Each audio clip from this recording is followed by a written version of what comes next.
ne semble pas bien aller. Tu n'as pas bonne mine. Abandonne, tu n'arriveras pas. Regarde-toi, laisse tomber. Tu dois trouver une solution à ton problème tout seul. Je ne sais pas quoi faire avec une personne comme toi. Tu es bon à rien, mon fils. Bonjour tout le monde, c'est Francine. J'espère que vous allez bien. Alors aujourd'hui, nous allons parler du découragement. Le découragement, ça veut dire que vous êtes déçu, vous êtes désespéré, que votre assurance est faible. En fait, être découragé, ça veut dire tout simplement que vous êtes détaché du courage. Autre sens, le découragement, c'est un état d'esprit qui traduit l'incapacité à faire ou à réussir quelque chose. Premièrement, le découragement, c'est une perte de l'énergie. Tu le faisais avec la tête haute et tout à coup, quelque chose s'est mal passé. Cela vous a fait perdre de l'énergie et vous êtes découragé. Il arrive à tout le monde d'être découragé. Et effectivement, nous avons tous vécu le découragement dans notre vie.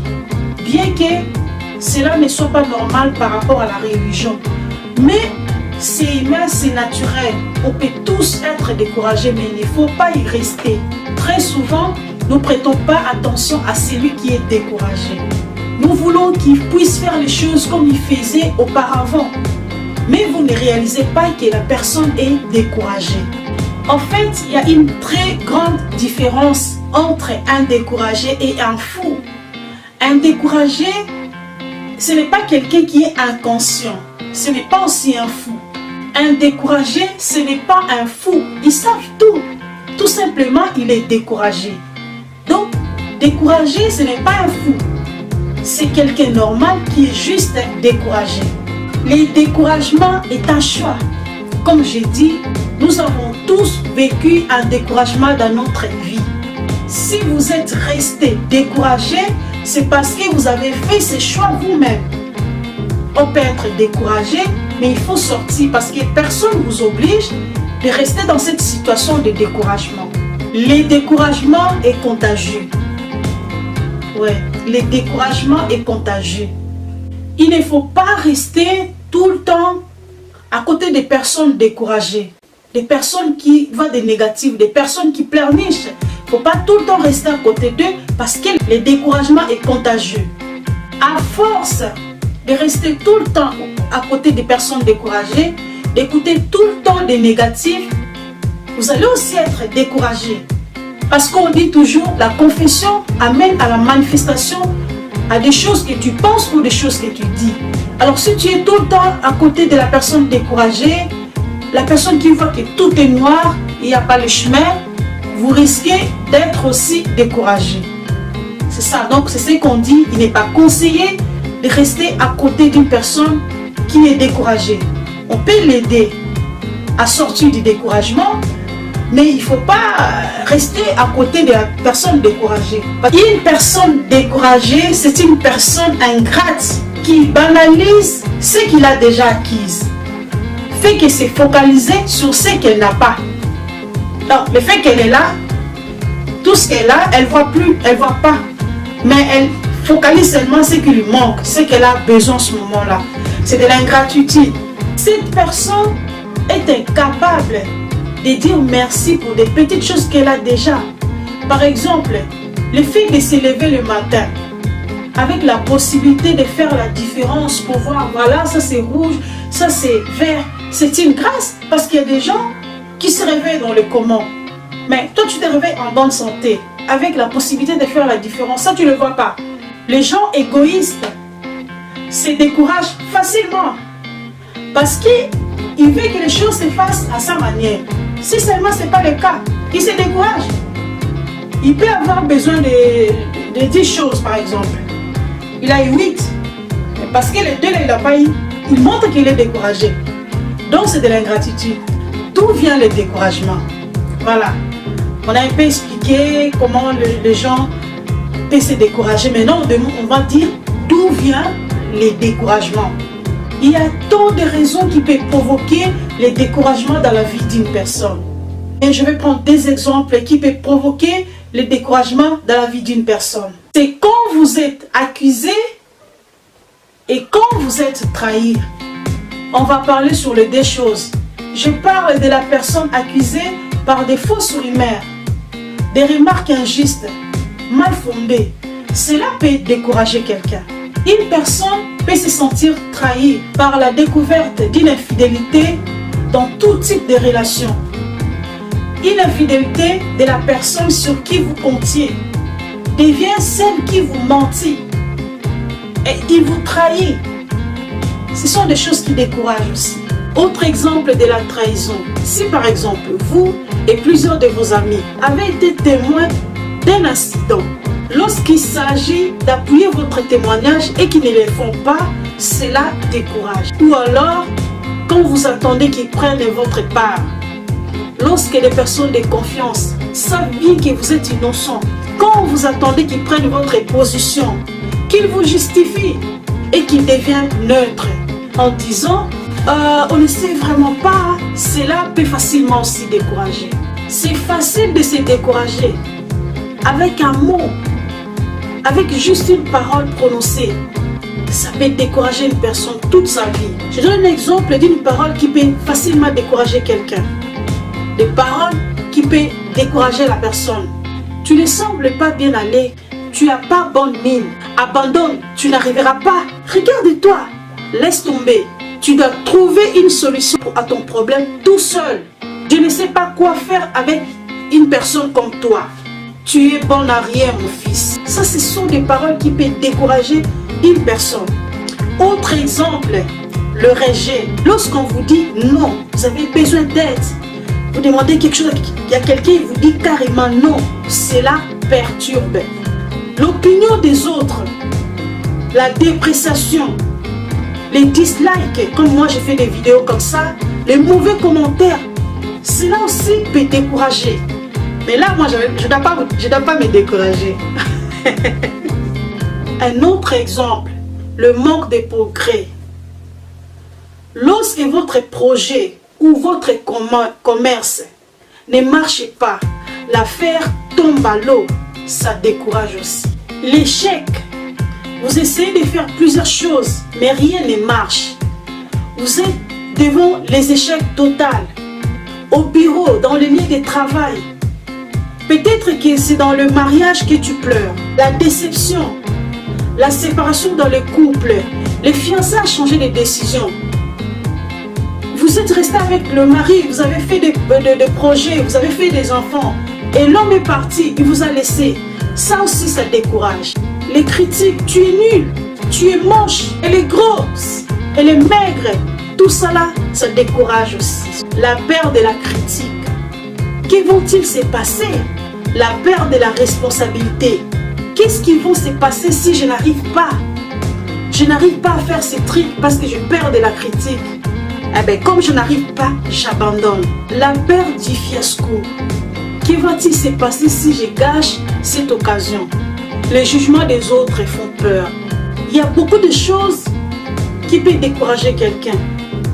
Une personne qui est toujours mal comprise. Par exemple, lorsque vous conseillez quelqu'un et qu'il ne vous comprend pas, il comprend mal votre conseil. Si votre entourage interprète mal votre comportement, une parole toujours mal comprise, la personne arrive à un stade de sa vie où elle se renferme totalement parce qu'elle est tout le temps mal comprise. Elle conseille quelqu'un, la personne la comprend mal, donc elle se renferme. L'opposition entre deux faits. Par exemple, vous dites la vérité et personne ne vous croit. Et pourtant vous avez dit que la vérité et vous avez raison. On ne vous croit pas.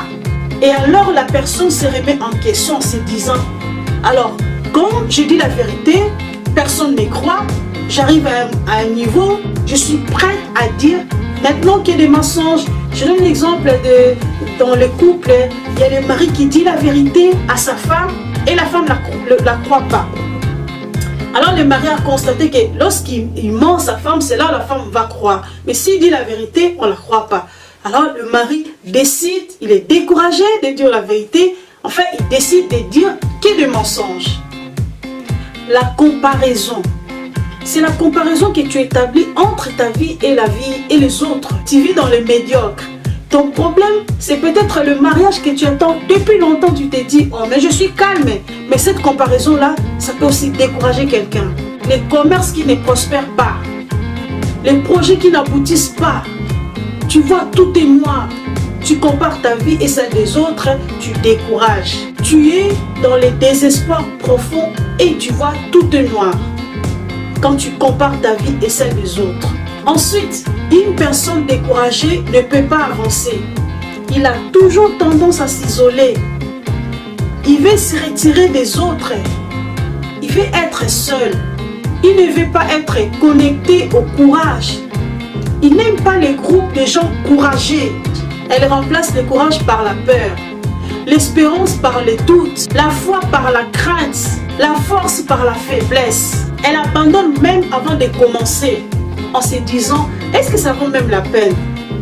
Il cherche que des excuses, fait que déformer les faits. Les décourager fait que c'est justifié. Il ne fait rien sur terre. Et il est là pour rien. Voilà, ça c'est une personne qui est découragée. C'est comme ça qu'il voit sa vie. Lorsque vous êtes découragé, vous serez très épuisé. Vous négligez même votre responsabilité. Le découragement nous poussera à blâmer les autres. C'est les fautes des autres. C'est pas moi. C'est-à-dire qu'il décrit toute responsabilité. Un découragé n'aime pas le face-à-face. Il n'aime pas l'affrontement. Il veut s'isoler. Le découragement, c'est une route qui vous amène nulle part. Il va vous amener toujours à vous dévaloriser. Vous avez le dégoût de tout. Vous avez pas de joie. Même quand on vous fait des compliments, vous refusez. Vous n'acceptez pas. Quand quelqu'un est découragé, il n'accepte même pas les compliments. Vous êtes désintéressé de tout. Vous manquez de joie quand vous êtes découragé. Même si on vous dit que vous avez gagné, vous refusez tout. Vous refusez toute joie. Vous négligez tout. Vous devenez nerveux et n'êtes plus productif. Le découragé est démotivé. Il est démoralisé. Il pense qu'il n'aura plus de l'opportunité à réussir dans sa vie. Parce que l'âge est avancé. Sa femme l'a quitté. Les affaires tombent en ruine. Ses amis l'ont abandonné. Elle ne voit plus rien le plan de sa propre vie. Il est découragé. Elle s'affaiblit. Elle voit tout noir. Elle fait rien, mais elle a l'impression de ne pas trouver sa place sur terre. Si vous n'avez pas les plans clairs ou l'objectif à atteindre dans votre vie, vous allez très vite décourager. Vous allez commencer à faire des choses par routine. Vous êtes affaibli, découragé à cause de certaines situations. Tu es seul peut-être en ce moment. Tu es isolé. Tu me suis parfois avec des larmes aux yeux. Tu es abattu, désespéré. Rien ne marche, pas de courage. C'est à ce moment-là qu'il faut chercher au fond de toi la force de résister. Ne restez pas dans le découragement. Ne laissez pas le découragement gâcher votre vie. La vie n'est pas facile. Écoute, vous ne pouvez pas avancer sur terre sans qu'il y ait l'opposition. La vie est un don qu'il ne faut pas gâcher à cause des découragements. Plus vous restez dans le découragement, plus il s'aggrave. N'autorisez pas le découragement gâcher votre vie. Ne laissez pas le découragement vous diriger. Retournez au combat. Affrontez les difficultés. Ne restez pas dans ton coin, ne t'isole pas. Vous devez faire le combat de l'espoir contre le désespoir. Vous devez vous battre. Vous ne devez pas rester là où vous êtes là, couché. Beaucoup de gens ne savent pas comment sortir du découragement. Comment faire? Tout d'abord, surtout, activer la gratitude. Reconnaître ses faiblesses. C'est-à-dire, quand je parle d'activer la gratitude, acceptez déjà ce que vous avez là. C'est contenter de ce que vous avez. Vous reconnaîtrez votre faiblesse. Contentez-vous de ce que vous avez déjà plutôt que ce que vous n'avez pas. Commence à confesser positivement. Ne regarde plus tes difficultés. Prends l'attitude d'un homme convaincu de sa réussite. Qui voilà, demain tu vas réussir. Aujourd'hui tu ne peux pas changer. Vis avec. Contente de ce que tu as. Prends courage, fortifie-toi. Repose-toi s'il faut. Prenez du repos. Si vous avez besoin de le faire, faites-le. Vous serez bien et plus efficace dès que vous vous remettez à l'œuvre. réorganiser votre vie. En gros, je vais dire ceci. Si tu te sens découragé, affaibli, si tu tombes, relève-toi. Relève-toi vite. La solution, ce n'est pas le suicide. La solution, ce n'est pas la vengeance. Fortifie-toi. Ne t'appuie-toi pas sur ton sort. Ne baisse pas les bras. Fais face. Croyez en vous. Parce que tous, sans exception, nous sommes tous capables de nous relever. Avoir l'espoir. Car l'espoir n'échoue jamais. Si vous avez aimé la vidéo, n'hésitez pas de vous abonner, de laisser un petit commentaire, de mettre le pouce sur le haut pour m'encourager. Voilà, c'est tout pour aujourd'hui. C'était le conseil d'une grande dame. Ciao!